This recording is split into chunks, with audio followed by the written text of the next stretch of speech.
What is blaspheming the Holy Spirit, and why is it unforgivable? Blasphemy against the Holy Spirit means I have played so many games with God that I've reached the point where my heart is so hard. I never hear the voice of God. I am not sorry for the wrong that I've done. Therefore, the only people who've blasphemed the Holy Spirit are those who could give a rip. They're totally unconcerned because they're totally dead towards God in their spirit. Pharaoh 6 times hardened his heart. Then we read the Lord hardened Pharaoh's heart. Well, you take the first 6 times out and you're thinking, what? The Lord hardened Pharaoh's heart? What does that mean? No, Pharaoh hardened his heart. And I can do that. We all can do that.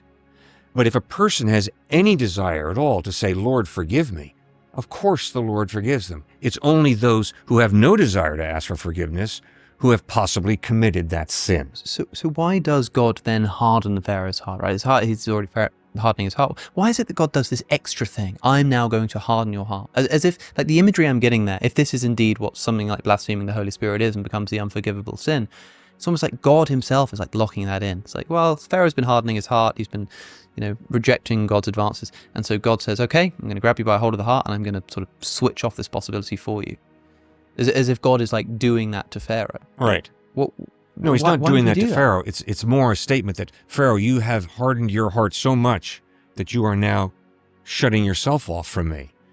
No, the offer of Christ, the offer of God for forgiveness is always open to every single human being. And there are countless illustrations of the grace of God working with some of the biggest wretches on earth. So we don't have to worry about that. But is it impossible in principle for somebody to have once blasphemed the Holy Spirit and then regret it? Yeah, that's not going to happen.